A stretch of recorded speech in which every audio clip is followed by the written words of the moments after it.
नमस्कार दोस्तों, स्वागत है आपका हमारे YouTube चैनल पर। और आज हम आ चुके हैं एक नए वीडियो के साथ जिसमें हम लोग बात करेंगे अपने टर्नरी ऑपरेटर के बारे में। तो क्या करते हैं, अपने जावा फोल्डर पर जाते हैं, राइट क्लिक जो करते हैं और न्यू पे जाके जावा क्लास पे जाते हैं। क्लास क्रिएट कर लेते हैं अपनी टर्नरी के नाम से। तो टर्नरी TERNARY, तो टर्नरी के नाम से क्लास अपने को क्रिएट करनी है। क्रिएट करने के बाद में उसको थोड़ा सा जूम कर लेते हैं और इससे पहले हम लोग समझ लेते हैं कि टर्नरी ऑपरेटर का हम लोग यूज़ किस तरीके से करते हैं। तो वो कंडीशनल ऑपरेटर जो होते हैं is also known as a ternary operator. क्या होता है कि this operator consist of 3 operands. इसमें 3 ऑपरेंड होते हैं।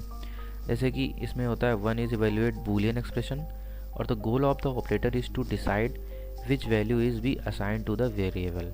ठीक है, तो किस तरीके से होता है वो हम एक चीज़ आपको यहाँ पे करके दिखा देते हैं प्रॉपर अच्छे तरीके से, तो आपको एकदम तगड़े तरीके से समझ आ जाएगी। तो देखिए यहाँ पे मैं कमेंट कर देता हूँ और फिर समझाता हूँ। जैसे मान लीजिए कोई वेरिएबल है, ठीक है, एक मैंने यहाँ पे एक वैल्यू मान ली कि यहाँ पे वेरिएबल है, ठीक। अब इसमें क्या होगा, इसके आगे एक हमारा यहाँ पे चेकिंग होगी कंडीशन की। किसकी चेकिंग होगी? कंडीशन की। तो अगर हमारी मान लीजिए कंडीशन, फिर जो ये हमारा क्वेश्चन मार्क का साइन होता है, ठीक है, तो ये हमारा क्वेश्चन मार्क का जो साइन होता है इसी को हम लोग क्या बोलते हैं? Ternary operator. तो क्या होता है, जब हम लोगों ने लगाया कंडीशन चेक हुई, फिर क्या होता है, मान लीजिए 2 एक्सप्रेशन लिखे हुए हैं और इसमें से क्या होता है, एक्सप्रेशन 1 जैसे मान लो ये लिखा हुआ है एक्सप्रेशन 1, ठीक है, और यहाँ पे मैंने एक मीनिंग को मिस्टेक करा है। इसके बाद में ये एक्सप्रेशन 1 और फिर हमने क्या करा, फिर लिख दिया है यहाँ पे इसके बाद एक्सप्रेशन 1 एक्सप्रेशन 2, ठीक है। तो होता क्या है कि यहाँ से क्या होता है कि पहले वेरिएबल होता है अपना, फिर यहाँ कंडीशन चेक होती है। कंडीशन अगर ट्रू है तो एक्सप्रेशन, ये हमारा टर्नरी ऑपरेटर लगा हुआ है, अगर कंडीशन ट्रू होती है तो हमारा एक्सप्रेशन 1 एग्जीक्यूट हो जाता है, और अगर कंडीशन फॉल्स होती है तो हमारा एक्सप्रेशन 2 एग्जीक्यूट हो जाता है।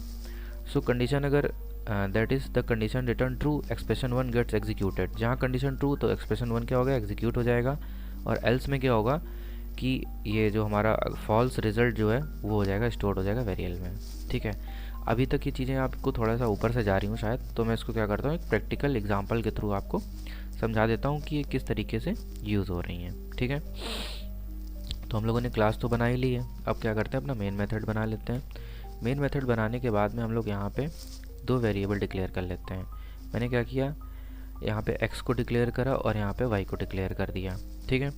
अब क्या करते हैं, मैं यहाँ पे x की जो वैल्यू है यहाँ पे कर देता हूँ 20 असाइन, ठीक है। अब आगे बात करते हैं, अब हम लोग ऑपरेटर का यूज़ किस तरीके से करते हैं वो आप यहाँ से ध्यान से समझिए। तो जैसे मैंने क्या करा, ये y हमारा क्या है, देखो वेरिएबल, जैसा ऊपर मैंने यहाँ पे मैंने एक्सप्रेशन लिखा था ये, तो देखो y मैंने क्या किया, वेरिएबल ले लिया। वेरिएबल के बाद मैंने इक्वल लगाया, और इक्वल लगाने के बाद हमें क्या देनी है, कंडीशन देनी है। तो हमने कंडीशन क्या दे दी कि जो x है अगर इक्वस टू क्या होता है, 1 होता है। क्या होता है, यदि x जो है वो इक्वस टू 1 होता है तो हम लोग यहाँ पे लगाते हैं अपने टर्नरी ऑपरेटर को, और उससे कहते हैं कि या तो 61 प्रिंट कर दो, ठीक है, और या तो प्रिंट कर दो 31, ठीक है। और यहाँ पे मैंने क्या कर दिया, लगा दिया सेमी कॉलन। तो अब इसके बाद में जब यहाँ सेमी कॉलन लगाया, अब यहाँ पे हम करते हैं system dot out dot println का यूज़, और यहाँ पे लिख दे रहे हैं वैल्यू ऑफ y, जो भी हमारी y की वैल्यू होगी वेरिएबल की, तो यहाँ पे हमें वो प्रिंट करानी होगी, तो हम स्ट्रिंग को लिखते हैं डबल कोड में। तो यहाँ पे लिखा वैल्यू ऑफ y इज़, और यहाँ पे ऐसे करा, फिर इससे थोड़ा सा बाहर आए और प्लस का सिंबल लगाया, और यहाँ पे हम लोगों ने y को प्रिंट कर दिया, ठीक है। ये चीज़ क्लियर हुई इतनी। अब यहाँ पे हमने क्या करा, एक तो चीज़ हमने एक कंडीशन यहाँ लगा दी, अब एक कंडीशन और लगा लेते हैं। तो हमने फिर से दोबारा से आपको चला के दिखा रहे हैं कि y इज इक्वस टू, फिर मैंने क्या कंडीशन लगाई कि अगर x की वैल्यू इक्वस टू क्या है, हम लोगों ने ऊपर क्या साइन करी थी, 20 है, तो क्या हो कि टर्नरी ऑपरेटर, और यहाँ पे हमें क्या करना है कि सीधे वैल्यू दे देनी है। तो हमने यहाँ पे दे दी वैल्यू की, हमने दिया 61 और क्या 31, ठीक है। फिर यहाँ पे लगाया सेमी कॉलन, फिर system dot dot dot println की मदद से हमने यहाँ पे क्या लिख दिया कि वैल्यू, अभी प्रोग्राम बनेगा तो और अच्छे से क्लियर हो जाएगा आपको, value of x, sorry value of, क्योंकि हमारा वेरिएबल जो यहाँ पे हम y ही ले रहे हैं, वैल्यू ऑफ y इज़, ये किया बाहर आए, और यहाँ पे हमने y की वैल्यू को प्रिंट कराया, ठीक है।